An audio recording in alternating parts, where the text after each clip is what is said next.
Hello, and welcome to Flunking the Written, a Buffy the Vampire Slayer podcast in which two Uber fans discuss their favorite show, episode by episode, scene by scene. I'm Kimberly. And I'm Megan. And before we get started, we want all of our listeners to know that this is a fully spoiled podcast. That means at any point during our discussion, we may bring up any part of Buffy the Vampire Slayer and its spin-off, Angel. So if you haven't watched both shows and are sensitive to spoilers, go catch up on some of the greatest television ever created and come back here when you're done. With that out of the way, let's jump right into this week's episode of Flunking the Written.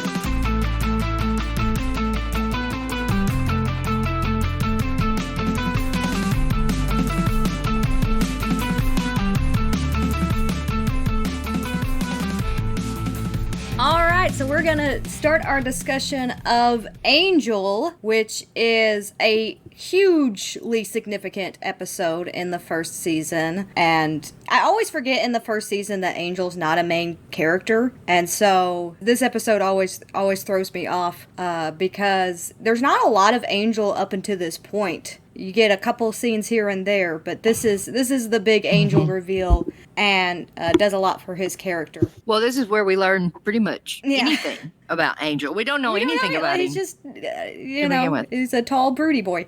I don't know how tall he is. Yeah, when I was rewatching this for this podcast, I had the thought several times that I wonder what it would have been like to watch this the first time not already knowing about Angel. Because, I started watching in the second season, so I already knew he was a vampire. And several years later, when I went back and watched from the beginning, when it was in syndication, that was the first time I had seen him, but I already knew. So I was like, I wonder what that would have been like. It would have been interesting. There's a lot of that. I started in season 6, so there's a lot of that for me.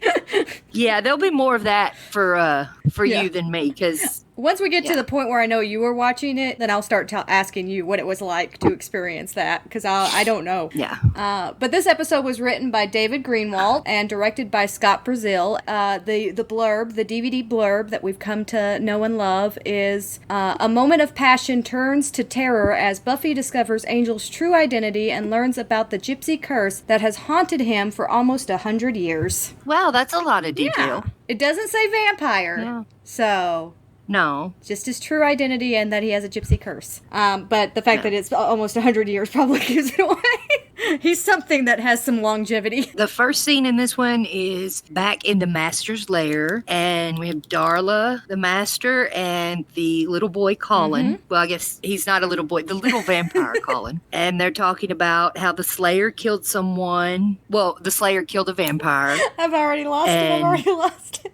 I want to write a book now that's about the Anointed One that's just called The Little Vampire Who Could. It's almost like they try to make him really creepy, and at times he is a little bit, but they don't really do enough. I think the times where... to make him really be a truly creepy, scary character. I think the times where they do less with him, he's actually creepier. I think the voice modulation that they do with him, that they eventually give up on, is a weird choice that I'm not a huge fan of. Yeah. But they do just eventually let the actor just speak the lines and let that be it, and I think that that's a better choice. But these first, he has like a really deep, multi-layered voice, and it's unsettling, but I'm not really sure it's unsettling in the right way. It's more unsettling that it takes you out of it than unsettling in the spine tingles. Yeah, they didn't really get what they were trying for there, because little kids can be creepy. I say this as a mom of 3. Little kids can be creepy. If they had done this right, it would have been really good. Darla talks about wanting to kill the Slayer, and the Master says, you have a personal interest in this. And that's our first clue that Darla might play a bigger role in this episode, or might have something to do with the Slayer, because, obviously we don't know what yet. But it's kind of like, what? She does? How? It's always interesting to go back to this first season and see Julie Benz's performance, because later on the character gets much more fleshed out, and it's such a significant character in Angel's story that this is a very bottled, this is her 3rd episode. She's in the 2-part opener, and then she doesn't come back until this episode. So she's very underdeveloped at this point, and it almost feels in a situation like they kind of came up with this idea halfway through laying out the story for the first season of her being Angel's sire and just kind of shoehorned it in there, whereas it would have been more interesting had it been planned out and developed a little bit more. Yeah. I mean, you can obviously tell rewatching this episode that they did not have everything obviously planned with Angel. For at sure. all. There's some Which makes inconsistencies that will be pointed out when we get to them. Yes. For sure. And the master says that he'll send the 3, and Darla is scared. Oh, the 3. I bet they're going to be really The significant 3. in this episode. Yes, and they end up not being impressive at all. But we'll get to that. So, one thing in this scene that I thought of while I was watching it, which makes me feel very creepy, is I think the Anointed One is skipping rocks in the pool that eventually Buffy drowns in. Is it? I think so. I haven't really compared like the two like scenes to do the set design, but there's a very obvious pool that he's skipping rocks in. And I think it could very well be the same pool. It may be a different angle that he's at, but I think it may be the same pool that Buffy eventually drowns in. Well, in the script book, it says that he is tossing pebbles into a pool of blood, and I don't know that I looked at it close enough to see whether or not it was actually a pool of blood, but obviously that could have changed. It definitely doesn't sound. I think that was originally what it was supposed to be, though. When you hear it, it sounds like water splashing. Like blood would be thicker. Blood wouldn't splash quite the same way that water splashes. It would be more of a plop. It makes it sound like I have very intimate knowledge of what throwing stones into a pool of blood would sound like, which is not the case. But I do think that it is water in the scene. And, like, it definitely feels like that's just a pool of water on the floor that he's splashing pebbles into. But I like the pool of blood imagery for sure. The next scene we have a street, and there's 3 like biker bad guy biker dudes standing there, and then all of a sudden 3 like old-fashioned dudes come, like bad guys come, vampire faces on and weird clothes and old-fashioned weird clothes and stuff, and they come walking through, and the biker dudes like basically skedaddle. With some really weird dialogue, too. They're just like, hey, let's get out of here. Like, I mean, it's not so much that they're super intimidated in the way that they speak those words, so much as just like, I guess we should probably move and let these people through. Yeah, one thing it says in the script book when the 3 walk up is it says they own the street. They own the street. Which I thought was really, that made me grin, cracked me up when I was reading it through before I watched the show. I was like, they own the street. So then we go to credits and open back up at the Bronze, and it's the fumigation party, and there's a girl who catches a cockroach that apparently gets her a free drink, and she is way too happy about handling this live cockroach. She's like all smiles as she hands it to who I have dubbed Discount Tom Selleck. It's just weird. Everything about it is just weird, and I love it. But apparently this is an annual tradition, so even though we know that there's rotating management, there's some things about the Bronze that stay the same, which is nice. The fumigation party is a very good annual tradition for the Bronze to have. And then we cut to Willow and Buffy, who are talking, and Buffy's kind of dazed, in a daze and not listening. She's kind of daydreamy. They start talking about guys. They have a really nice conversation about Angel and how he's never around. Buffy could be into him if he was around. What about Angel? Angel? Good to see him in a relationship. Hi, honey, you're in grave danger. I'll see you next month. He's not around much. It's true. When he is around, it's like the lights dim everywhere else. Could be. Yeah. Could be. If he was around. Then interaction with Xander and Cordelia on the dance floor where Xander sees a girl and kind of starts dancing with her and realizes she's dancing with her boyfriend. He backs off and bumps into Cordelia. Cordelia in this episode mentions the price of her clothes a lot. It's like the episode of how much Cordelia's clothes cost. That's why I tuned in. Of course. She claims he stepped on her $200 shoes. He tells her she looks like a hooker. And then he goes to find Buffy and Willow. What I will say, and I think this is... So I made a comment in the last episode about the slut-shaming of Cordelia. And I think a lot of people, when they watch it, because Cordelia is so mean in these early seasons. No one Nobody thinks really about thinks it. about it. Yeah. But Charisma Carpenter chooses to play as honestly hurt whenever these specific things are said about her. And if you watch Cordelia's reaction when Xander says that outfit doesn't make you look like a hooker, she actually kind of has her feelings hurt in that moment. Yeah, I actually wrote a note about that she looked like it bothered her a little bit. And I was actually paying more attention to it because of what you said in our last podcast. And I think the issue is when you shame her in a way that's shaming to a certain demographic, right? Slut shaming is kind of shaming to all women. There's things like that I don't really agree with, but there's also times where they just call her a moron or something like that, and I think that's fine. She's a very hostile personality, and sometimes, you want to be hostile back, and that's gonna be the case. But the thing that you always have to realize when you're watching a show is this is a writer's staff choosing these specific types of insults and these specific words to send a certain message out to its audience, and the amount of slut shaming that Cordy gets is really ridiculous in these early seasons. So soon after Xander returns to Buffy and Willow, Buffy decides that she's got to leave because she's a big bummer to all of her friends. And Xander offers to dance. She says rain check, which immediately makes me flash to when she was bad, because it turns out that dance is the most uncomfortable thing ever. So poor Xander, he finally gets his dance with Buffy, and it's not good. Very, very cringy, that dance. But as Buffy is leaving, we see Angel in the background, and Buffy actually senses him and turns, but he's not actually there when she turns to see him. Yeah, this kind of starts the period of time where Buffy will sense whenever Angel's around. Like, it just starts all of a sudden, because before she didn't do it. Yeah, and it would seem that maybe it's not so much that you can sense specifically whether someone's a vampire or not, but you just kind of have an innate awareness. You don't really realize that the reason that you have that sense is because they're a vampire. You just kind of naturally have that. And I think that might be the case here, because the Slayer sense is wildly inconsistent. And Buffy's walking, she's heading home, walking at night down the road, and she hears a noise, kind of stops, keeps going, hears a noise, and she stops. And she basically makes a statement how she's not into it tonight, show yourself. And I think here she might have been expecting it to be Angel, because she didn't really seem in fight mode, and I think she might have been expecting it to be Angel, and then it was this weird vampire guy that we know is one of the three that she doesn't know that yet. She whips a steak out of her jacket. She's got a steak.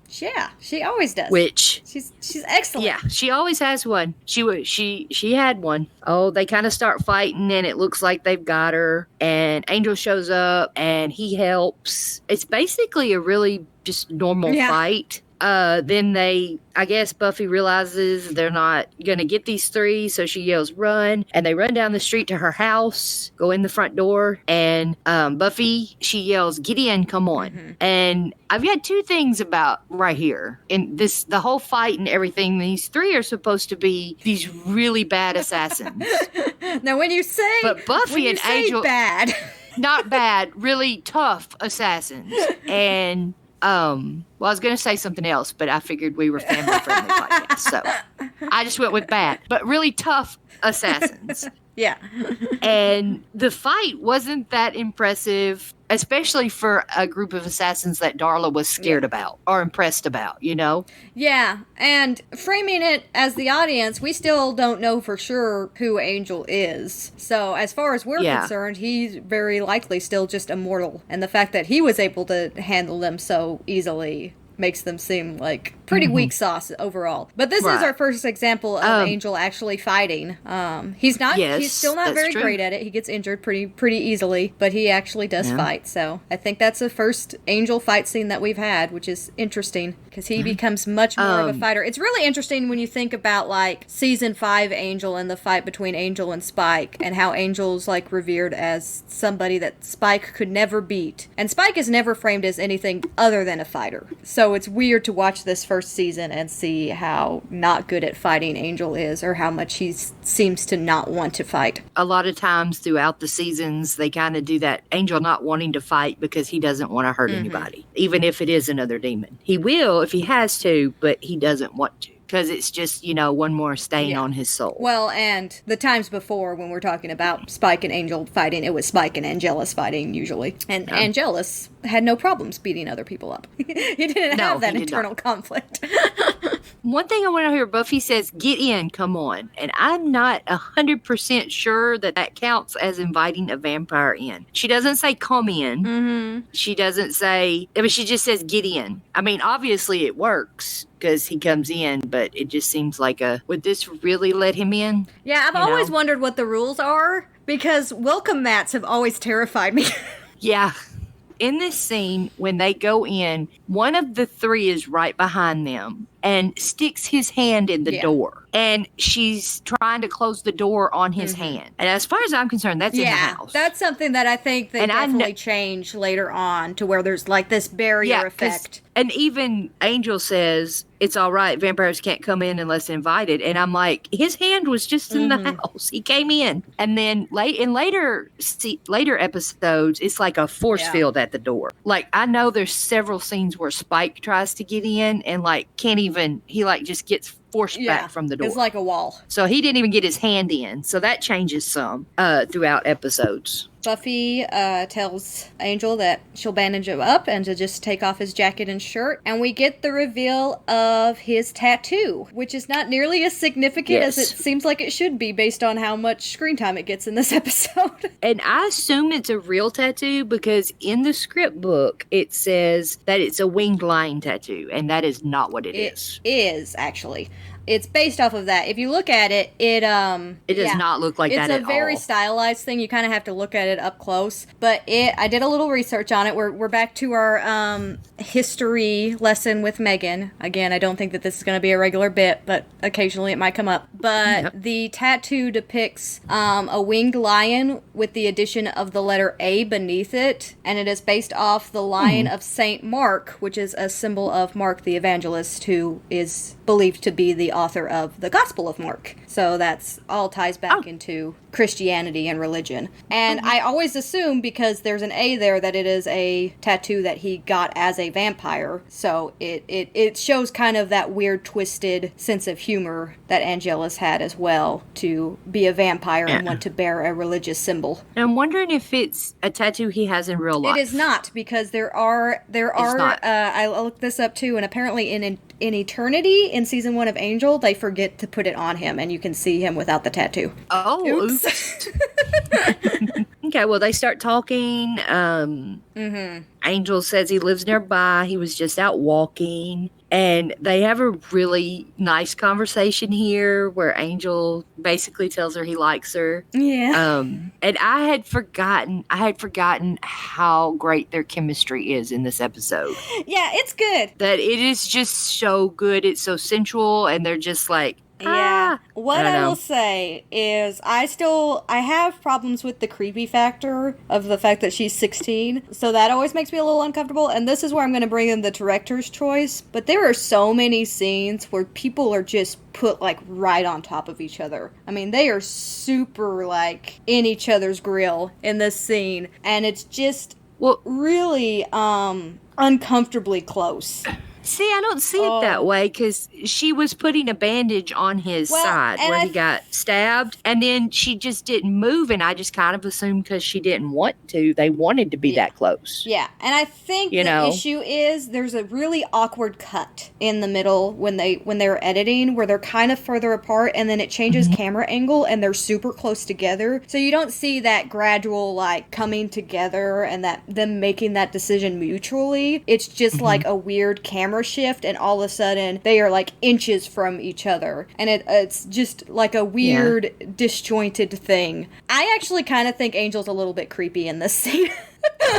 I didn't see that. Because it's kind of like a thing all through all 7 seasons of Buffy and all 5 seasons of Angel, that Buffy and Angel just have this magnetic attraction that is so strong they cannot stay away from each other. I totally get that. And this is kind of, that's why they're so close. They can't stay away from each other. They're just like, Yeah. But he is very forward and very open about how he feels about her when there is a huge age gap there. And usually I can ignore it it. Well, yeah. Usually I can ignore it because of the nature of Buffy being the Slayer and being forced to mature much faster. Season 3 is my favorite Buffy Angel stuff because it really talks about this concept of the difference in age gap, the fact that he's a vampire and she's a Slayer, and the future that holds for Buffy. It explores that a lot more, and I think that that's the really interesting stuff to explore. I feel like here, until we get towards the end where they kind of acknowledge, yeah, this doesn't make sense, but this we have to walk away from this kind of scenario. This right here, Angel knowing what he is and being this forward is kind of a very dangerous thing. See, I still see it as that attraction thing where they're meant for each other and can't stay away. Like, he's trying. And I get that. And there's some good stuff with Angel. Like, the scene towards the end, we'll get into that. There's some really good stuff in that scene. But I think it's a little bit of how they were directed makes it a little bit more uncomfortable for me. I totally buy that they have this physical attraction to the point where they just, can't help themselves. But there should have been a little bit more sign of maybe a touch more resistance from Angel's point of view. He seems just really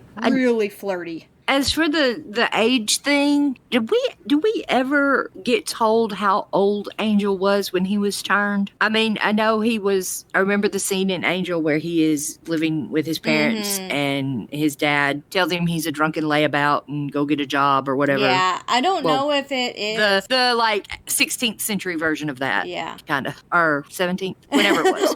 Whenever it was. But was he a teenager? Like, was he 17, 18 years old? Because if he was, technically not a big age difference. If he was 32, yeah, that's a problem. I know you don't agree with that, do you? Well, the issue is the soul, right? Because the soul is what prevents him from maturing, but he's had his soul for 80 years now, and he's had 80 years of maturity beyond Buffy, even if he died at the same age. True, but I think like 70 or 75 of those years were spent not being able to function because of the pain from his soul. So do those count? So if he was looking just at the wiki, because this is what I do.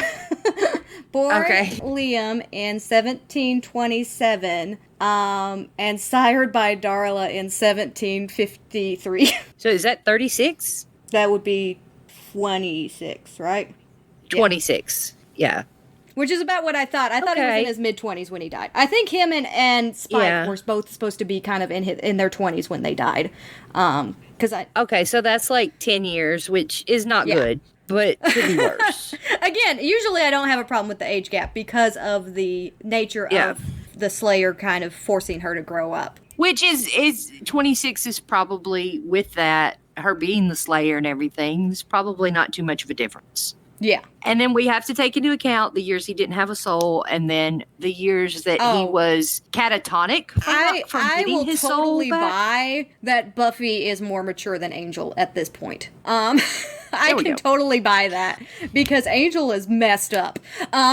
He wasn't very mature as a human, and then he was a vampire and frozen in time during the time without a soul, and then when he did have a soul, set him back even further because of all of the mental aspects of that. Yeah, because we've discussed before that Buffy is basically an adult. Okay, let's keep going. So Buffy's mom, Joyce, comes home, and Buffy tries to get her to go upstairs, but she sees Angel. Well, the Angel kind of comes out and says hi to her. Angel does I thought was weird. Why would he do that? The room. Yeah.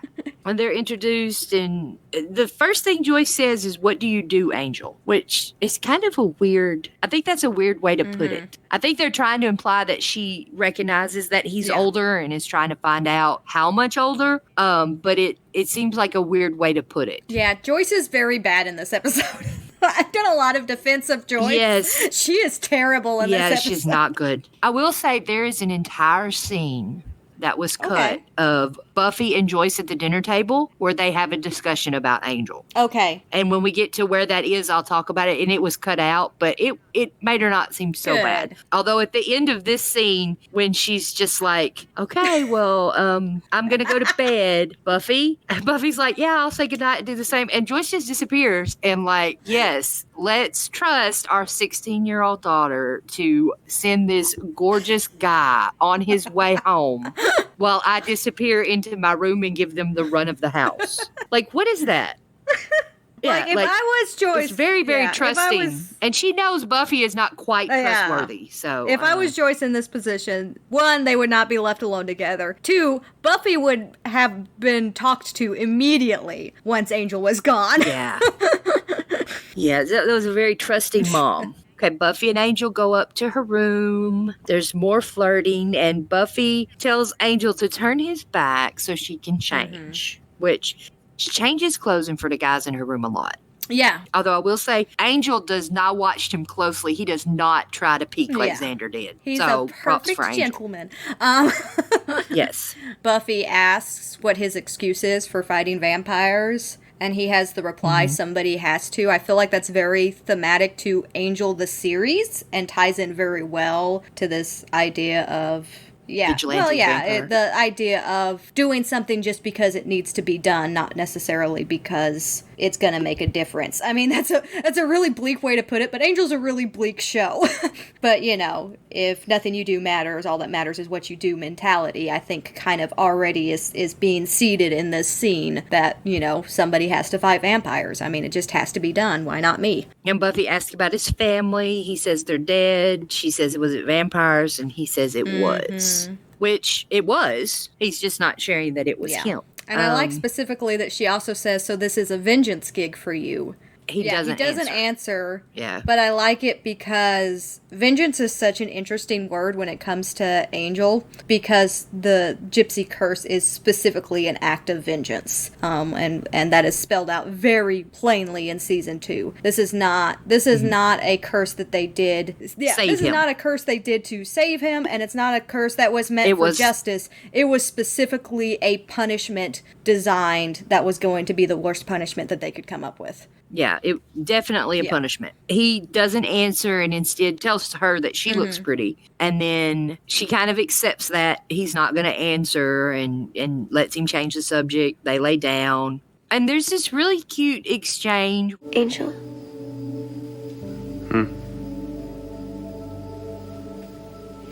Do you snore? I don't know. It's been a long time since anybody's been in a position to let me know. They both get this smile on their face. And it's very sweet. This doesn't creep me out at all. For some reason, I don't know where the line is. I don't know if it's just I have a personal bubble issue and I felt like that personal bubble was being broken way too fast. I don't know what it was from the scene before to this. But this scene doesn't bother me at all. I think this scene's really sweet. It is really sweet. And they both have this kind of happy smile on when they fall asleep. Which is funny, because my note for the next scene, which is at the library, is Xander not happy. Yeah, he is definitely not happy when he hears what happened. And so we got the whole Scooby gang in the library, and they're discussing what happened, and Willow's so romantic, and Xander's talking about how horrible it is. I love his whole dialogue. Buffy, come on, wake up and smell the seduction. It's the oldest trick in the book. What? Saving my life? Getting slashed in the ribs? Duh. Yeah, and I love this line. He says, I once drank an entire gallon of Gatorade without taking a breath to impress a girl. And Willow replies to it, and she goes, it was pretty impressive. Although later on there was an ick factor. And she gets the best face. Like, she does this so well. And the way she makes the ick factor face, it's just hilarious. Adds, in a real subtle way, adds a further level of complexity to the Willow-Xander relationship, right? Because here's another situation where he did something to impress another girl, and Willow's the one dealing with the aftermath of that decision. Well, I mean, we don't know if she had to clean it up or anything. But she was definitely aware of the ick factor. And I'm sure the other girl may have been too. I don't know. He may have immediately had the ick factor, but it seemed like it was a little later in the day the way she was phrasing it. Yeah, I don't know. An entire gallon of Gatorade, I think it was probably pretty immediate. I would think so anyway. And then Giles kind of starts talking, and they discuss the vampires that Buffy and Angel fought, and Giles decides that they're the 3, and they're warrior vampires, very proud and very old. And then Willow says that he always knows what's going on. I never know what's going on. You weren't here from midnight until 6 researching it?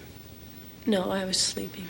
Why was Giles there from midnight to 6 researching it? Yeah. Like, when did he find out? That Like, was when in my notes. Buffy didn't That call was in him. my notes as well. It's just like, when, because we are with Buffy pretty much the entire time from when she was initially attacked to when she goes to bed. Yeah, so when did Buffy call him? Like, how did he know this It doesn't happened? make sense.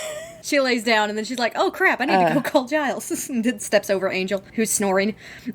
Yeah. And he says, you're really scaring the master. He wouldn't send the 3 for just anyone. And I'm like, well, yeah, again, they weren't that impressive. They really build up these 3 vampires, man. Yeah. And Giles explains that we don't have to worry about them anymore because having failed, they will offer their lives to the master, which the next scene is that. And there's kind of a little bait and switch here where you think maybe the master is going to let them live. Mm-hmm. And then, immediately takes it back. So here's my favorite part about this scene is that the master in his teachings to the Anointed One says that with power comes responsibility. And since we've established that Giles is firmly in Camp DC, I think we can also say that the master is probably Team Marvel, which is the ultimate feud of season 1. Yes, that will go down as the ultimate feud of Buffy season 1. Everything is based on that. I like that the master also talks about we who walk at night share a common bond. The taking of a life, I'm not talking about humans, of course, is a serious matter. Not really, because he just kills everybody. It doesn't really make sense from his point of view, but I think you also have this weird juxtaposition where if it's someone that he actually cares about, in air quotes, it is a serious matter. He is actually very upset at the end of this episode when Darla dies. So I think his real lesson is it's a serious matter if they're actually useful in any way. But clearly the master has also been unimpressed with the performance of the 3 and found out that the reviews that have been left for them were perhaps a little bit biased. I don't know. And the next scene is Buffy and Giles. And it opens with Giles putting a sign outside the library that says closed for filing. Mm-hmm. And there's a question, does he always close the library for filing when he trains Buffy? Because that would be a lot. There's a lot of filing in that library. Yes. I mean, is he allowed to close the school library that much? Because they train in later seasons, you can see they train every day. Yeah. My big note for this was just, hasn't she already trained with weapons? Yeah. I mean, she's been a Slayer for a year and a half. You'd think, oh, wait, weapons would be a good thing for you to know how to use. They do a real scene where she wants to use a crossbow, and he makes a big deal about her not being ready. Crossbow comes after, and he has her learn to fight with a quarterstaff, and they get ready, and they start fighting with the quarterstaff, and she pretty much immediately knocks him down, and then he says, good, let's move on to the crossbow, which is a pretty funny scene. Yep. There's several of these where they're just really short Buffy Giles moments, but I think it also continues to build that relationship, and I enjoy that. Yes. Now, the next scene is Buffy's bedroom with Angel, but there's a scene that I don't know if they ever shot it. I assume they did, and then they cut it out, but it is a scene where Buffy and her mom are having dinner, and they basically have a talk about Angel, and Joyce starts out that she heard mice or something upstairs today. She might have to call an exterminator. Buffy answers, I bet they'll go away in a day or so. And they talk about the curtains that her aunt made when she was 5. And Joyce finally brings up Angel. Joyce says he's doing more than helping you with your history, isn't he? You should take these things slowly. You know how a glacier moves a few feet every year, that kind of slowly. And Buffy says, okay, so slower than you and Dad took it. And Joyce says, do you want to hear the lecture or do you know it by heart? Buffy basically just says, yeah, you were young, you were in love, you weren't through college, you shouldn't have done it. And Joyce says that pretty much covers it, which kind of crap says that there seems to be some kind of backstory here where Joyce accidentally got pregnant with Buffy and had to get married. And Buffy knows it. Holy crap. This story has been shared with Buffy enough that she knows the story and she knows her mom feels this way. So, yeah. Oh, I don't know how that makes Joyce better. Well, I was actually thinking of the whole better part, as in she tells her to take it slow with Angel. Yeah, but... Yeah, oof. But and she uses this as a reason you should take it slow with Angel so that you don't have what happened to me happen to you. Oh, that is a lot to unpack. I'm glad you read that for me. Yeah, that whole scene was cut. I don't know if it was cut due to time or if it was cut because, wow. Yeah. Kind of cruel to Buffy. And, like, Buffy tells this story. She's heard it this many times. Yeah. I defend Joyce a lot because I know a lot of people really don't like her. But if this scene had made it in, I think I would have been a lot more against Joyce than I currently am, because that's not something that you ever want to have as a message to your kid, to be like, yeah, you were an accident. The part that keeps, and I know I've already mentioned this, but like Buffy has heard this multiple times. Like it's... Because Buffy is reciting it and going, yeah, this is, I know the lecture by heart. And I'm like, she's been told this so many times that she can repeat everything her mom is about to say. It's not like it's something she was told once. Mm-hmm. But they cut this out, so it's not canon. It's not actually part of the show or anything, so. Yeah, because there's definitely nothing else that would indicate that as being what happened when they had Buffy. Yeah. So then Buffy goes up to her room. Oh, also during this dinner scene, Joyce does make a comment about how hungry Buffy is tonight because she keeps getting seconds. And then we see why, because Buffy goes up to her room and she's like, Angel. And he's in there and she brought him a bag of food without a plate. Which is funny because, like, when she first brought that up, I was just like, is that how they pack their leftovers? Just everything in one bag? Because that's really gross. But that kind of makes me think that they... Yeah, with dinner. That makes me think that they did maybe film that scene and just decided it didn't work.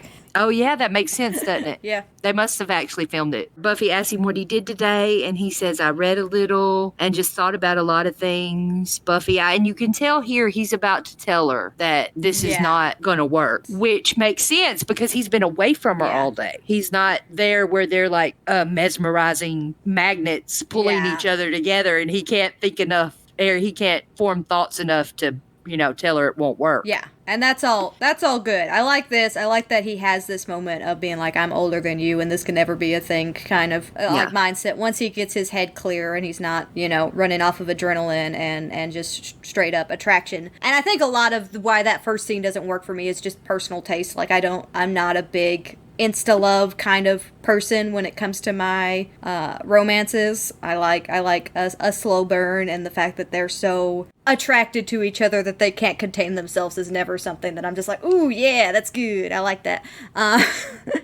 But I do like that they backpedal on it pretty quickly here. Of course, it does still, that attraction's still there, and obviously ultimately leads to the kiss. Yeah, after he tells her that he's older than her, she's like, how much older? She's trying to, and he doesn't trying answer. to math it out. Yeah.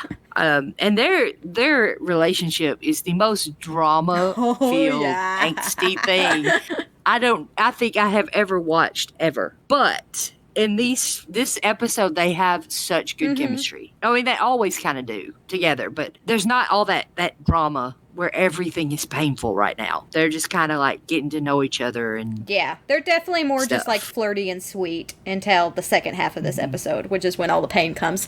And never, ever, ever goes away.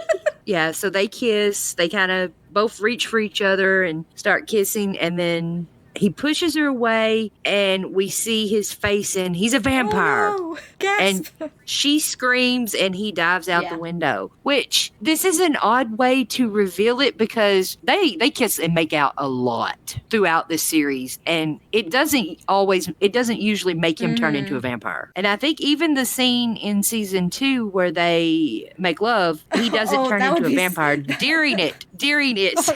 So weird, yeah.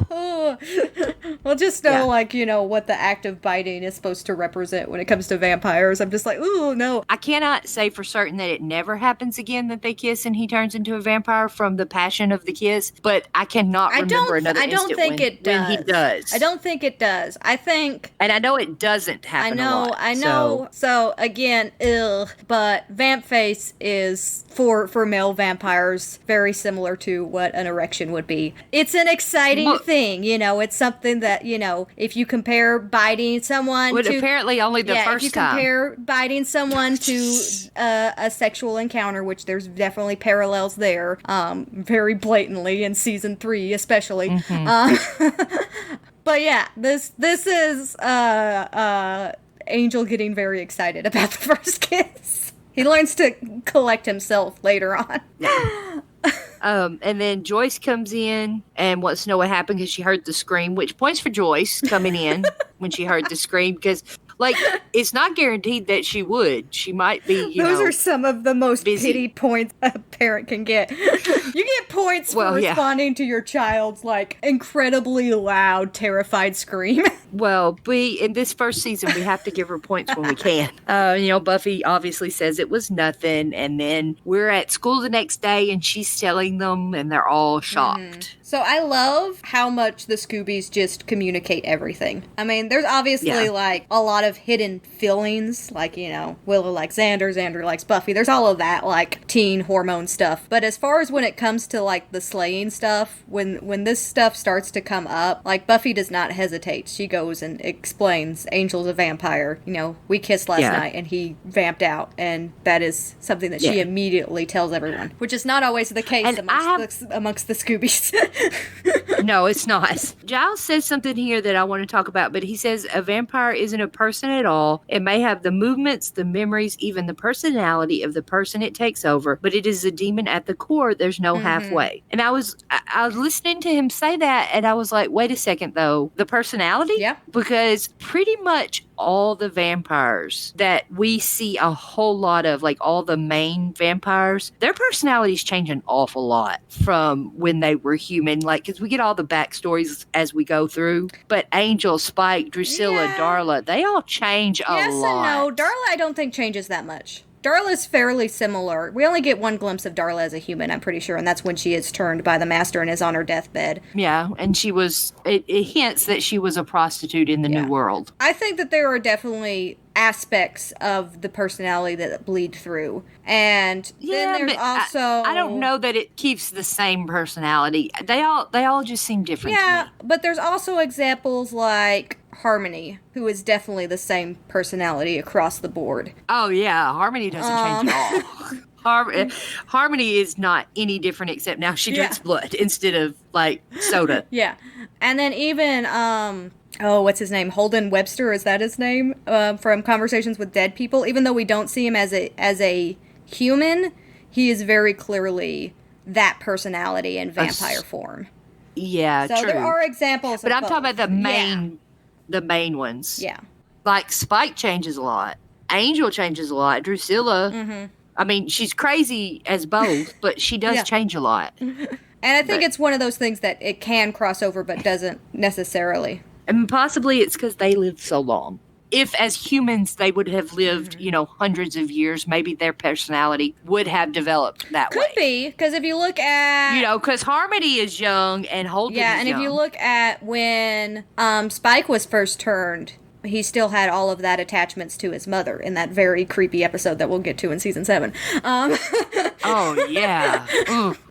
So there could be reasoning there too. But yeah, it is one of those. I like this line a lot because it establishes the part of Buffy that gets muddier as it goes on. And in some ways it works that it gets muddier, in some ways it doesn't work that it gets muddier. But this idea of vampires being a demon at the core and that they're not a person at all, and Angel being an exception to that because he has the soul, and that's the only reason. But of course, when you get in with Spike and even Harmony to an extent, there's a lot more muddy waters on how much humanity do they really still have in them. I have some theories of that to talk about. Oh, yeah. We got lots of theories. Yeah. I'm so excited. So, random thing, because I'm trying to figure out the timeline of season 1 is clearly doesn't match the timeline of when the episodes aired, because we already had the cheerleading tryouts that happened in 96 when the episode aired in 97 and all of that. But Buffy's wearing a shirt that features a snowman on it. So possibly this was supposed to be around Christmas. I'm just wondering.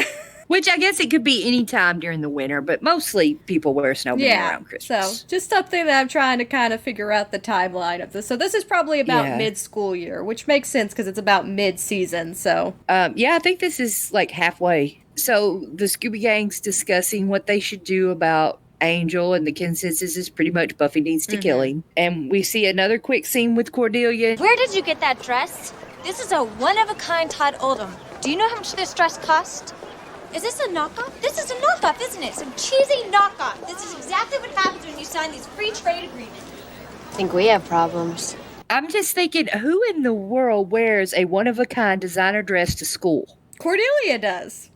Yeah, but like people don't do that. Yeah. I don't know. People don't do that. Like I don't even know that people do that in LA. Maybe a designer dress, but a one-of-a-kind original designer dress. Really, isn't that for like the Oscars? I just want to know, how much money does her, like, it's got to be an ungodly amount. We never see Cordelia's house in Sunnydale, but I have to only assume that she is responsible for one of the abandoned mansions that at some point gets occupied by, like, Glory or maybe the castle that Dracula takes over.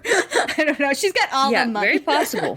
And there's, in between that and the next scene we see where Angel and Darla are talking in his apartment, there is another fairly large scene that was cut. And it is Willow and Xander in the hallway outside a classroom talking. Okay. At the water fountain. And it basically goes where she says something's bothering you, it's Buffy, and he says, no, why would Buffy be bothering me? And they talk about how Angel is a vampire and still she likes him better than she likes Xander. And Willow explains, no, she doesn't like him because he's a vampire. I know she's not down with that. And Xander kind of goes into a thing about how love sucks. It's the same old thing. You like someone, they dig someone else, and then that someone else digs someone else. And Willow's like, yep, that's how it works. Yep. And Xander says, I mean, I know I'm right for her. I'm the guy. I know it. We're such good buds. I'm this close to her, and she doesn't have a clue how I feel, and she wouldn't care if she did. It's killing me. Holy crap.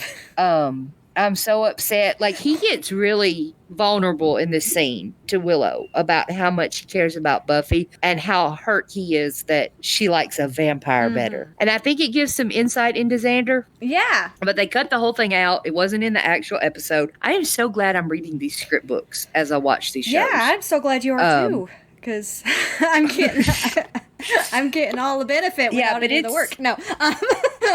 Yeah. And you learn a lot about Xander, and, you know, Willow, she just kind of looks sad the whole time, obviously, because, you know, she likes Xander. And I think, here's my thing when it comes to Xander and Buffy, is I think, even though it never really happens, it is always presented as that thing that could happen. And I think it's something that they even play with in the comics a little bit, if I remember correctly. But, like, it was always something the writers had in their back pocket. Yeah, just in case. If they needed to develop something new, that relationship was always there boiling under the surface. And I think that that's the nature of the Buffy Xander relationship, is that there was always the possibility that it could happen, and establishing, especially early on, just how real it is for Xander, because I feel like it is incredibly real for Xander. I've never really thought of Xander as just being crushing on Buffy or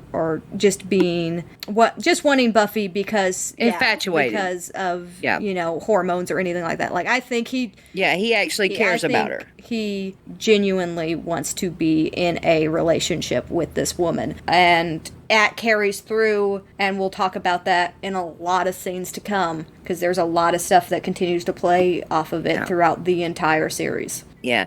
I just don't know if Buffy and Xander would ever work, because I think he would, if they were in a relationship, he would become so protective, he would get himself hurt. Very possible. Because she is, in fact, the Slayer. Very possible. It's hard to say. It's hard to say if that would ever work. I think it's the right decision that they never went down that path. But there is always that boiling under the surface what if between those two, which is something that I'm excited to talk about in a couple of specific scenes throughout the series. So we shall get to those as they come. But we got to move it along.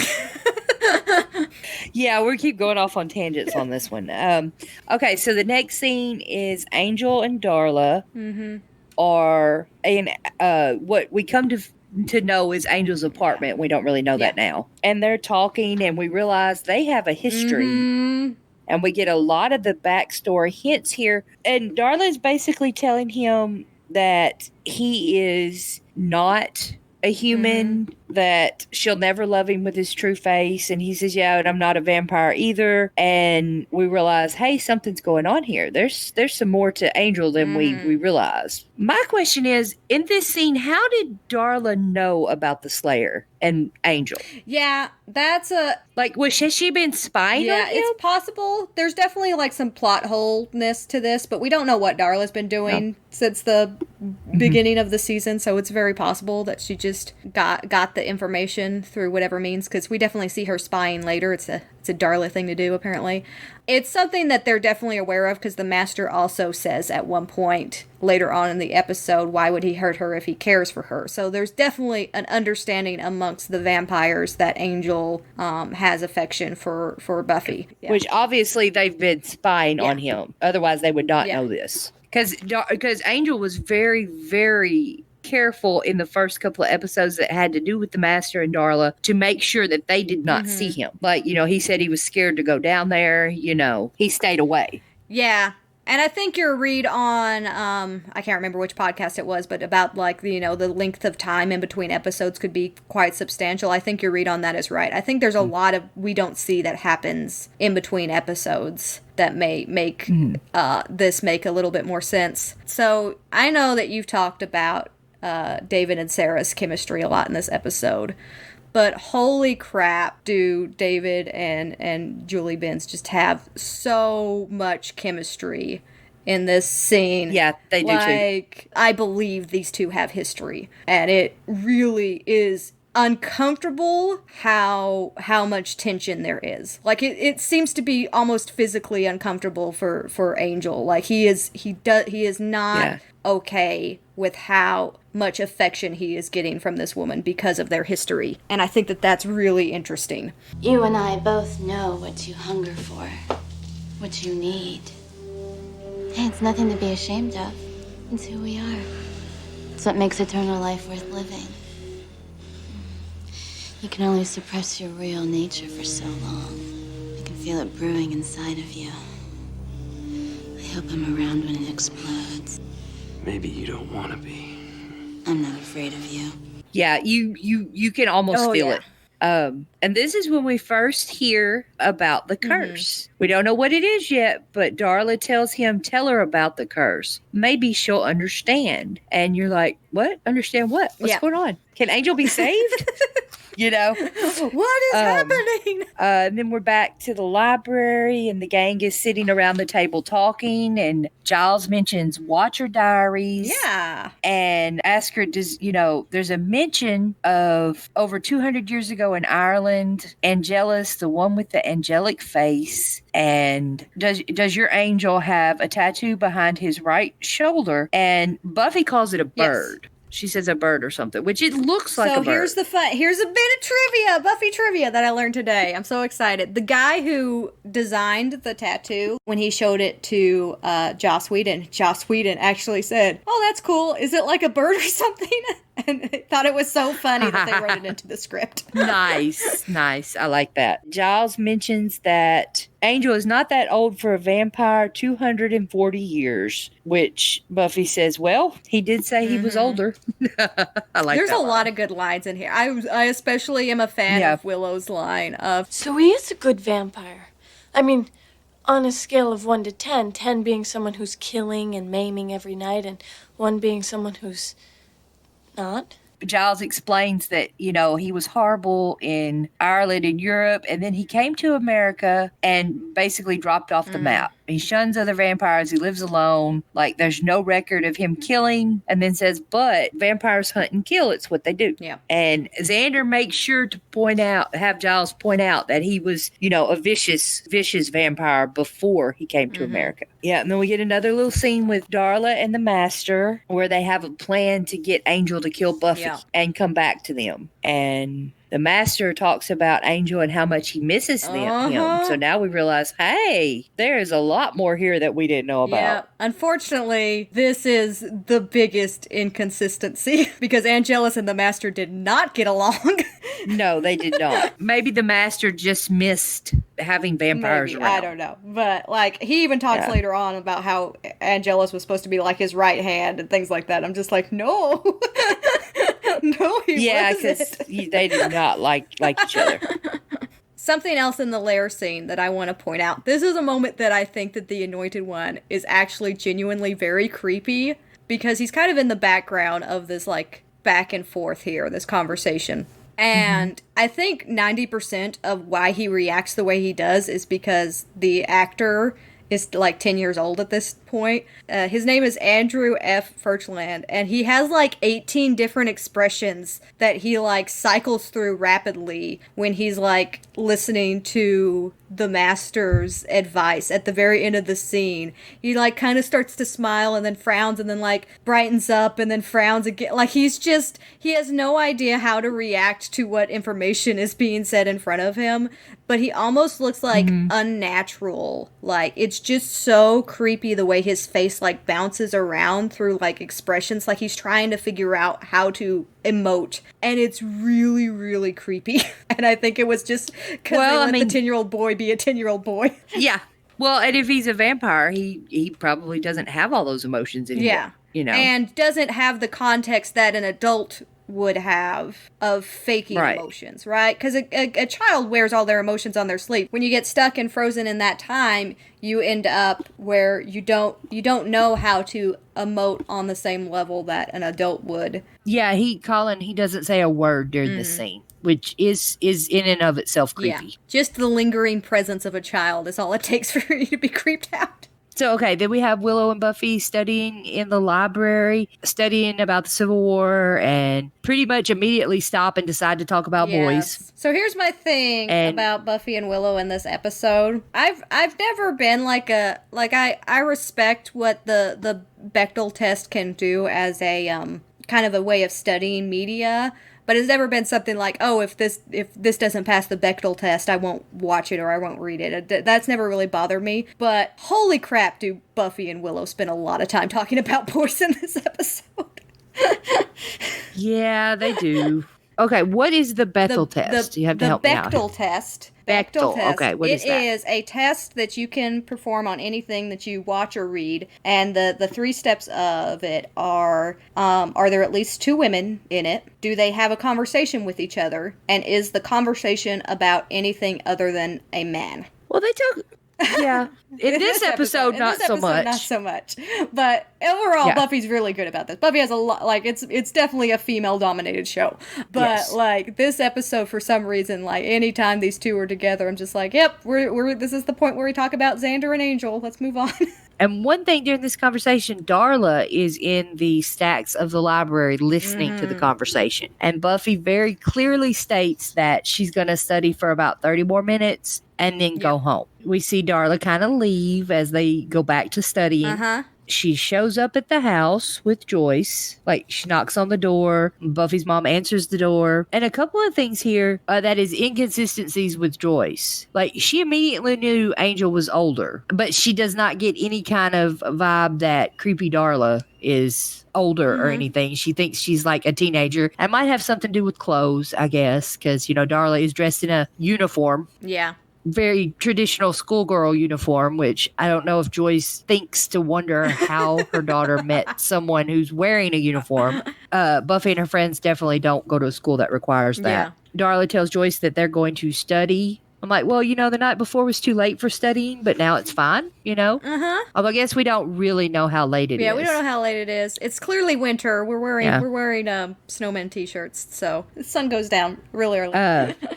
Yeah, and Joyce offers Darla a snack, and she's like, yes, I would. And I'm like, that sounded creepy, Joyce. Why are you not noticing this? Darla turns into a vampire and bites Joyce. And Angel, who has kind of walked up to the front door and then changed his mind and walked away, hears Joyce scream and runs in. And Darla tries to get Angel to drink and throws Joyce to him, so he's holding her. And you can see Angel trying to fight this, which is kind of weird because in later episodes, he doesn't have to fight quite so hard around human blood. Darla has disappeared at this point, and then Buffy walks in. So I have a problem where clearly, like, the scene between Darla and Angel is trying to motivate Angel to go and talk to Buffy about the curse. So that's kind of the idea of why Angel is there. But she wouldn't have known when or where Angel would have tried to approach Buffy about this. And if this whole trap hinges on Angel showing up, and then you specifically show a time where she figures out when she needs to be there based on Buffy's arrival, then Angel's arrival is just left up to chance.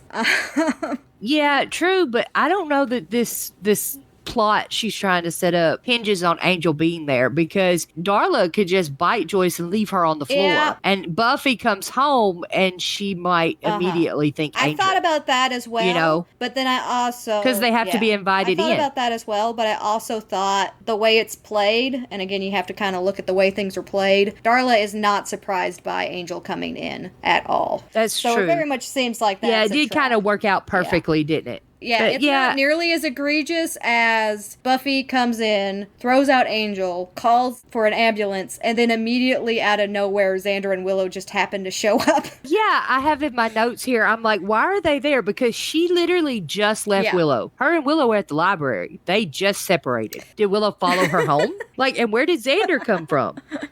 Like, this is not hours later. This is like minutes since Buffy and Willow separated. I mean, then we're at the hospital and Buffy's there with her mom. Joyce says that Buffy's friend came over and she was going to make a snack, and Buffy automatically assumes Angel, which makes sense because I'm not even sure she knows who Darla is at this point. And Joyce says the doctor said she cut her neck on a barbecue fork, which was apparently the doctors at this hospital know absolutely nothing about forensics. No, this is it's a barbecue fork note in there. I think this is a built-in excuse that all of the Sunnydale doctors have to explain vampire bites. Yeah, there's a lot of barbecue forks in Sunnydale. There's a lot of barbecue fork accidents. It's a real issue. Giles comes in and says he came to pay his respects and wish her a speedy recovery. And Joyce is like, wow, the teachers really do care in this town. And I'm like, no, this is weird. This is weird. This is not overcaring teachers. This is weird, Joyce. You need to realize I'm totally this. okay with all of this because Christine Sutherland actually like plays this like she is super doped up, which she would be. So it like she's just like having a big old time and it's okay. It's just like, oh, this is so nice that you came. Yeah, maybe. It's kind of another one of those Joyce doesn't see what she doesn't want to see. Yeah, there's that too. They go out in the hallway and have a talk about how Angel did this. Buffy's like, I have to kill Angel. And Giles said, you know, he's not an ordinary vampire. You'll need more. He's faced the 3. He's faced the 3. And I'm like, the 3 is not a big deal. This is not they were not scary. They were just, you know.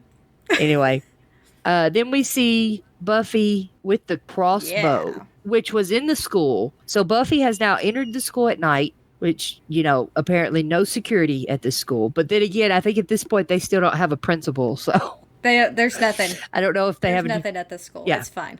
And now we're kind of at the part of the show where it happens at pretty much the end of every episode where we go back and forth a lot. Mm-hmm. I just want to talk about the Darla and Angel scene. That's all I care about.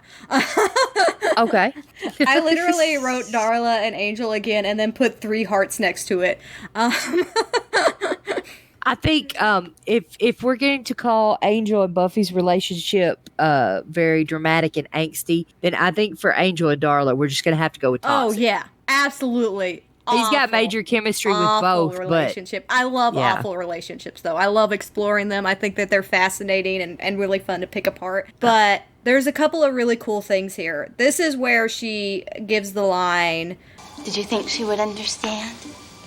She would look at your face, your true face, and give you a kiss? Which works as foreshadowing for What's My Line Part 1, where he actually turns away from Buffy because he's in vamp face, and she's like, I didn't even notice, which is I love that part. It's a really nice moment. Yeah. But this, again, shows the conflict that happens within Angel really precisely. The fact that he is so aggressive towards Darla in this moment, pushes her up against the wall, and says, I want it finished, and all of this stuff that's building up to this final showdown between Angel and Buffy and the Bronze. I really love the chemistry here because it's so aggressive and so over the top, but feels so natural between these two.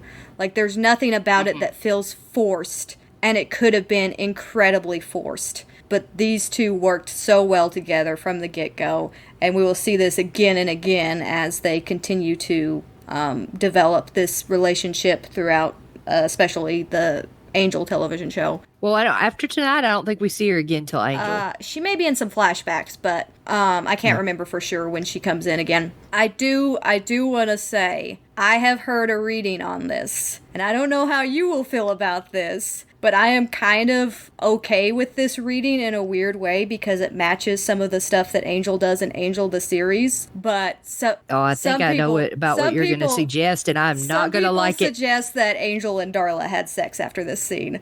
Probably not, because it happens so fast. Well, don't forget, Angel has a soul now.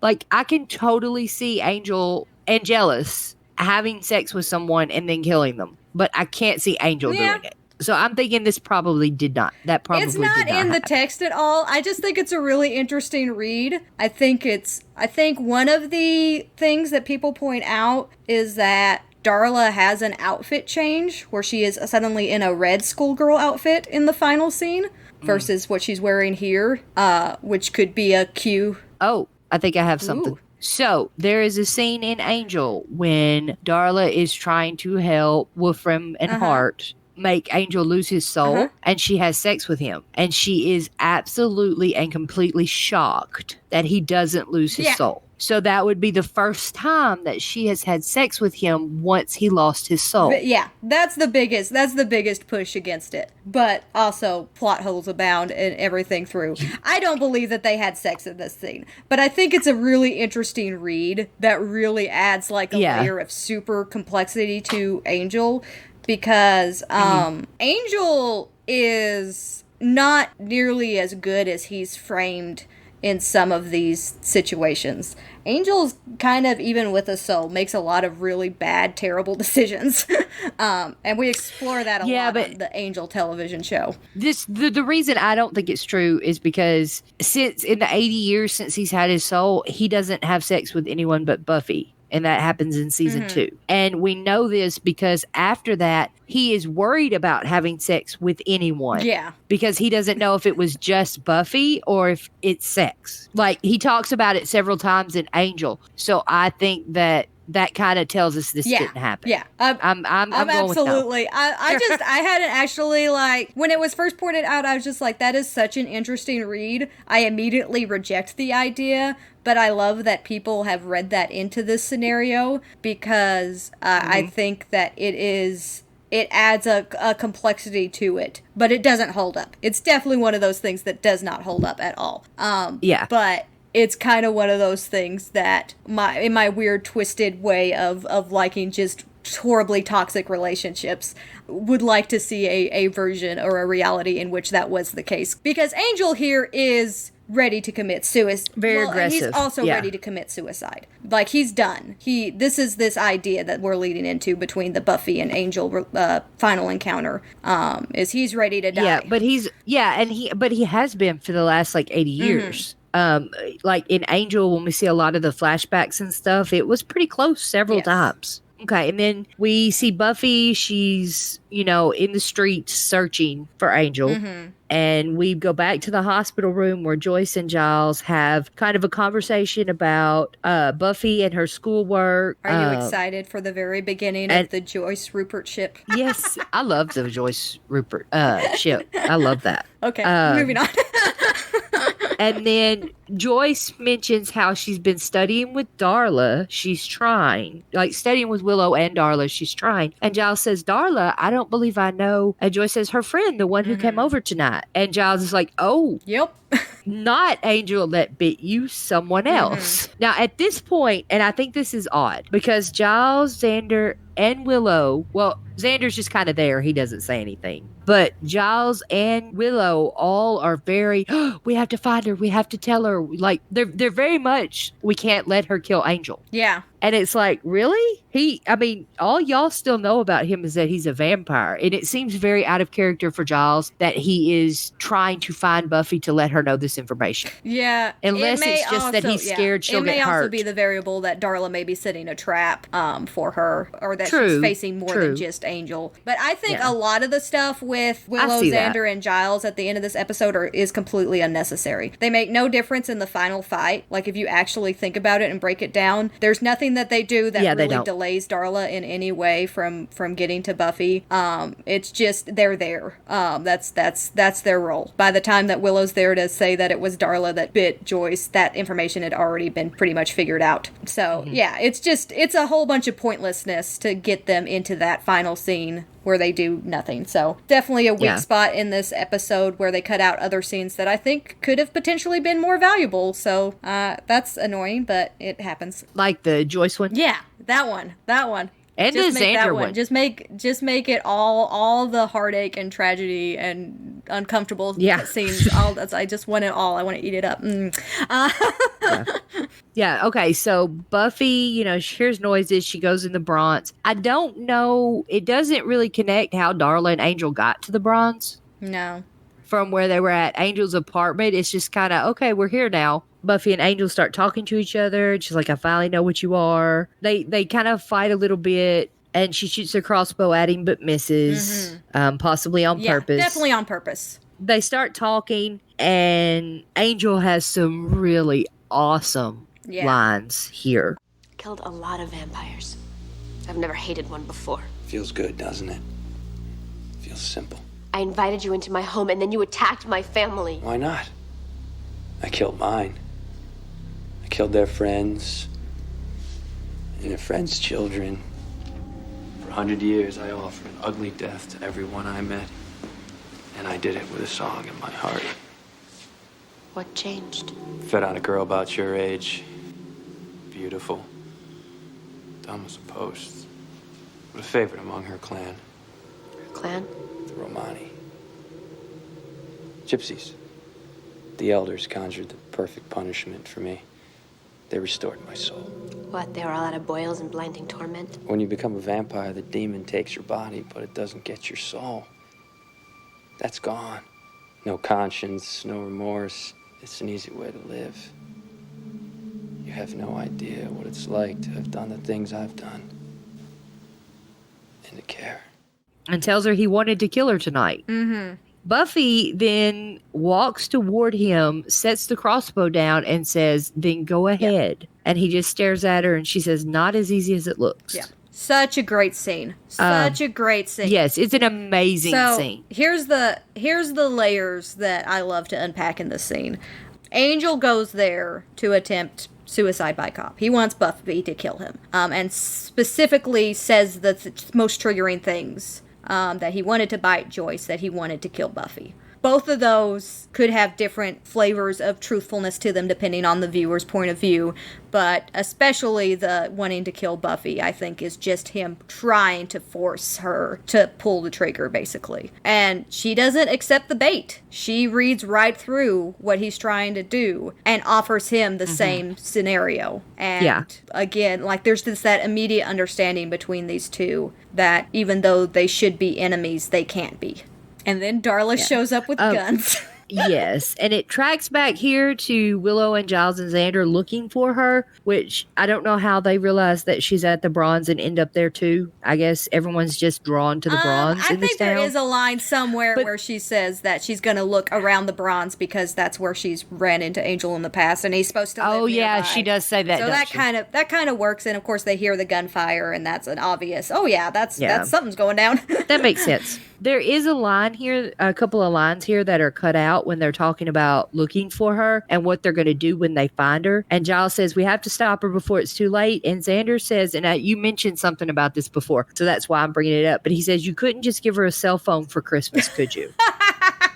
Because you mentioned how nobody seems to have a cell phone until like seasons later. Yeah. I love that joke.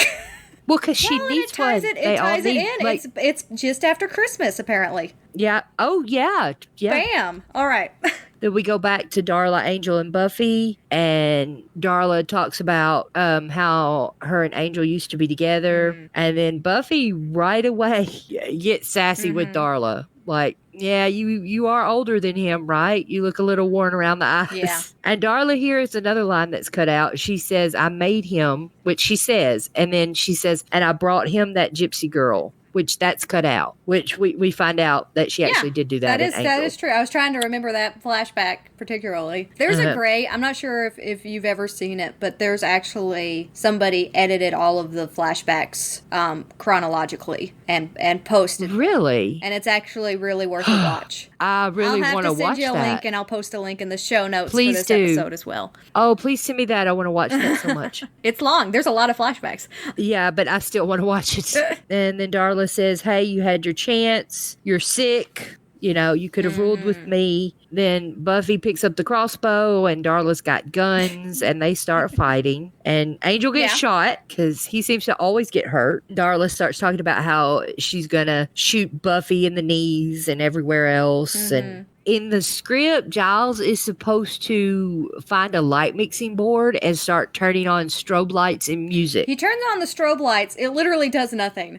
Yeah, it's a very small one, but like the description in the script book kind of makes it sound where like it should be like a disco in there. Should be because it talks about how you can see Darla flash back and forth in the lights and all kinds of other stuff. And in the actual scene, it's just like one little light moving. But like we're talking, it's supposed to look like a disco with dance music and all kinds of stuff during this. That would have been such which I guess they thought it was too much. Yeah, that would have changed the tone of that scene so much. And then Darla's got Buffy on the run and tells her to take it like a man. And right when we see Angel come up behind her and stake her. And Darla is gone. Yeah, for now.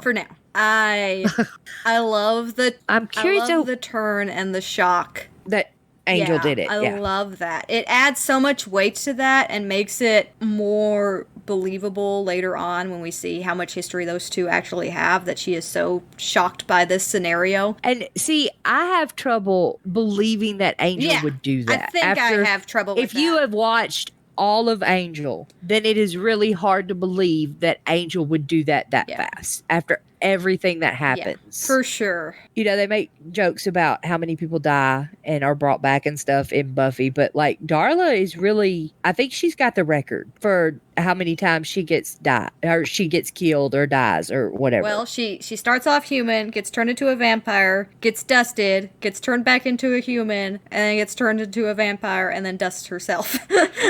Which is 5. And I think that might be the record. She holds the record of deaths. At this point, you know, obviously we know none of that. None of that's even planned. But just knowing the history and everything, it just doesn't seem like something that Angel would do. There is that little moment that she turns and is so confused. And I think that that's really good in the moment. It doesn't match the weight of what that relationship actually is between those two. Well, you know, she only had seconds. In this scene at this point in I think it adds a little bit of weight of this idea of killing your sire, but it doesn't compare to, and I'm trying to say this without spoilers, but there's a Doctor Who scenario similar where somebody dies without really understanding the history, and then later on when you rewatch that episode after watching the rest of the series, you're like, oh my god, this is so sad, and you don't get that from this at all. Yeah. But to be fair, these are both very different types of characters and much more villainous. Yes. Their time together was not lovely. And then we see it cut to the Master, who somehow knows that Darla is gone, which we never really learn about a connection with vampires where we know if they're sired or not, or they're ones that they've made have died or anything like that, but he knows. Yeah, and then Colin kind of takes the lead here and says, you know, I will take care of it. I will bring you the Slayer. We'll kill them all. And he reaches up and takes the Master's hand and leads him away. And that I find creepy. Yeah. Because, you know, he's the little boy. I find that creepy. That's kind of the first time I really get creepy from Colin. Mm-hmm. Yeah, he's not around enough to really get into all of the creepiness. The Master is hurt here. He is upset that Darla is dead. He I won't say care about her because he really wasn't capable of that, but he is not happy Darla is gone. It is a weird break in the he was very upset when Luke died as well, but he Not was like also this. writing on that getting him out of his prison, which was, a huge upset for him to not be able to escape. Darla is especially like, he reacts to Darla very strongly. And it shows, I think, that even this early on, they struggle with vampires being completely like selfish and emotionless and stuff. Like they definitely have always formed attachments, and we'll see that a lot with Spike and Drusilla, especially. Those two are very, very close. Yes. But yeah, as early as season 1, the Master and Darla, and I think it's something very specific to, sire, I don't know what the words are. Sire. Yeah, but the sire is the sired. the children and the parents. Yes. But yeah, there's something about those relationships that are very strong amongst vampires, I think, for the most part. There are outliers for that, but you will definitely see that that's a connection that runs through from the Master all the way down to Spike. If you look at the relationships in between.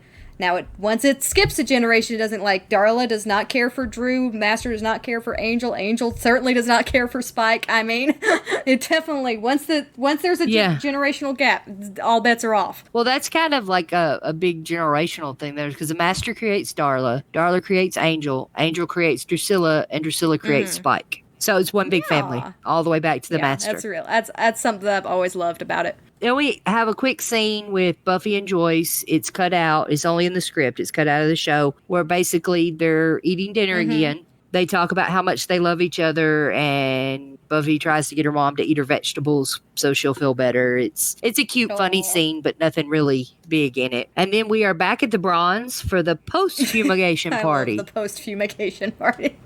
Okay, so what's the difference between this and the pre-fumigation party? Much heartier cockroaches. So our one and only song is I'll Remember You by Sophie Zelmani, and it's a very, very Bangel song. But God, it has a terrible mix. I listened to this song, like the actual like original recording, and all of the vocals are in the left channel, and all of the musical instruments are in the right channel, and it's just painful to listen to. It's really, yeah, it's bad. It's painful. It makes me sad. I like the song, but I haven't actually ever heard it, the original. Yeah. So it's used in a couple of shows during this era, because I think it's also in Dawson's Creek. I think I saw somebody comment on the YouTube video. They're like, "I'm here because of Dawson's Creek, not Buffy. Take that." Buffy and Willow are talking, and they're discussing Angel, and then Angel shows up, and Buffy leaves to go talk to him, and they have a conversation about why they can't ever be together and it won't ever work. And then they start kissing. That's it. That's the relationship. It's that magnetism. They just cannot stay away from each other. Yeah. And I think there's a really interesting, I can't remember where I heard this originally, but it's so obvious, and I've known about it for years. But Angel and Buffy cannot physically be together unless they're able to be together romantically. It's just not something that they can do. So I agree. That's why him having to leave in season 3 is the only real option, because they can't be together romantically, so they can't be together at all. It's not on the table for them. Yeah. And anytime there's a crossover between the shows, you see it. They need to be together. Even when they have other people in their lives. It's still there. It's always there. What I will say is that they get that part right. Like they do it well. Yeah. There's I'll rag on the Buffy Angel relationship a little bit from time to time, because it's just not my flavor. I just don't like how automatic it is. It's very insta-love, and that's just not my flavor of romance. And it's also very melodrama. It's Romeo and Juliet. It's what it is. It is very melodramatic. And you're right, it happened instantly. And I love Angel and Buffy together. And think they have amazing chemistry. I personally like how they did Buffy and Spike better. And because it happened over such a long period and of you'll time. find that out about most of the relationships in the show. Yeah. Is the slow burns are the ones that always get me the most.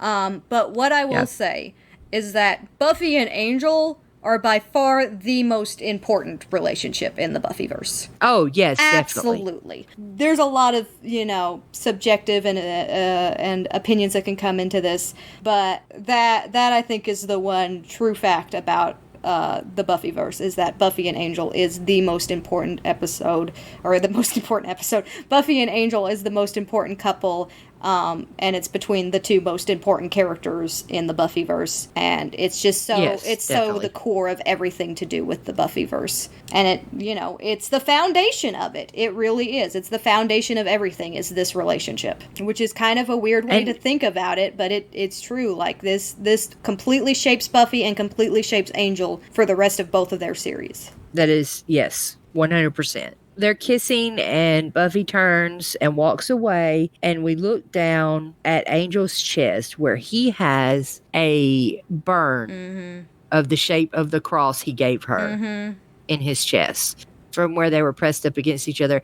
And it's a very powerful scene and shows, how much he wanted to kiss her to, let that happen. Yeah. But it's kind of inconsistent because, like, other vampires in the show so far have not even been able to look at a cross, much less let one touch their bare skin and burn them. My theory, and so I don't know if... Go ahead. It's a really dumb theory. My theory is he accepted it because he was just like, hey, this will get me less excited so I won't vamp face again in the middle of the bronze. Oh, my goodness. Okay, so possibly. I was going to go with maybe that the older a vampire is, the more they're able to handle crosses. I don't know if this is actually accurate. I haven't really watched through the seasons thinking that. I'm going to this time as we watch all the episodes to do this and see, because I know there's other scenes where they like wave a cross at a vampire and it kind of cowers. And then there's scenes where like Spike is literally hugging one. Or like in a room surrounded by them and fine. Yeah. It's just kind of inconsistent. I'm going to watch through this time and see if maybe it's an age thing. It could be an age thing. It's a thematic thing, right? This was a choice. Yeah. To have. Definitely. Like literally seared into Angel how much this relationship can't work, right? I mean, that's. Oh yeah, I get that, but I'm looking to make it sense. Good luck with that. I get why they do it, because the scenes, you're gonna go down a lot of rabbit holes. Yeah.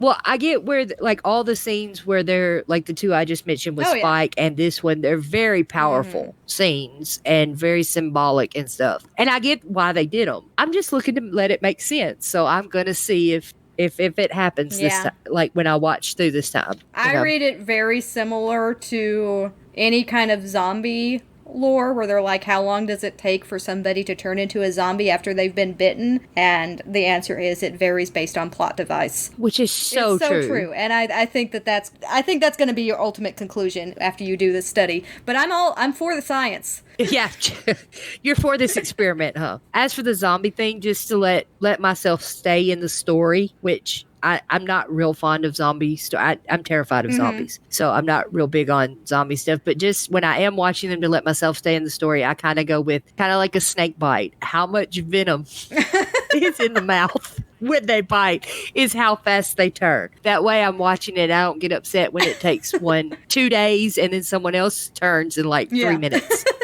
I realize that doesn't,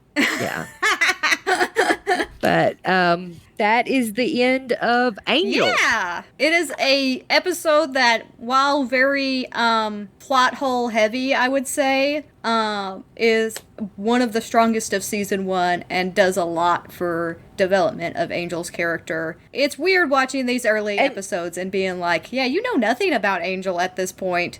And he's the second most significant character in the Buffyverse. So, yes. I'm actually a pretty big Bones fan, the TV series Bones. And I'm watching this, and every time I rewatch Buffy, and it's probably been a dozen times, but over the years that I've rewatched it, every time I watch it, I'm like, I'll look at him and David and be like, you are so young. I get that way with You are a baby. I get that way with Sarah Michelle Gellar a lot because I still follow her on social media. So I see a lot of pictures of her today. And then, like, I watch the first season of Buffy and I'm like, holy crap! Although, technically, so far, there's no plot holes because we're only in the... Is this the 5th or the 6th episode? This is the 7th episode. Oh, it's the 7th. Yeah. Okay. So we're only in the 7th episode. So all of the things that we see as plot holes haven't happened yet. So far, we're good. I would argue that the 3 existing is a major issue. I think that could have just been cut from the episode and it would not have changed anything. Yeah, they could have just fought a regular vampire and took off running. Because the 3 were not near as scary as they were supposed to be. Also, they do wear armor, but they get dusted off screen, and we can't see whether or not the metal dusts or not. So I was going to watch for that. We're still in the first season where dusting... I knew as soon as I proposed that as a way of telling that it was wrong because they were dusted off screen. It's still season 1, and they didn't have a huge budget, and the special effects of dusting. They couldn't afford a disco, yet alone 3 vampires dusting. Right? Yeah, they do it like once an episode in season 1, just because it's so expensive, and the rest are dusted off screen, and you just hear the noise. But yeah, okay, that was Angel. Next week. I, Robot, You, Jane. Which you said you actually enjoy, but it's a... I do. It's actually one of my favorites in season 1. Awesome. I haven't watched it recently enough to remember how I feel about it.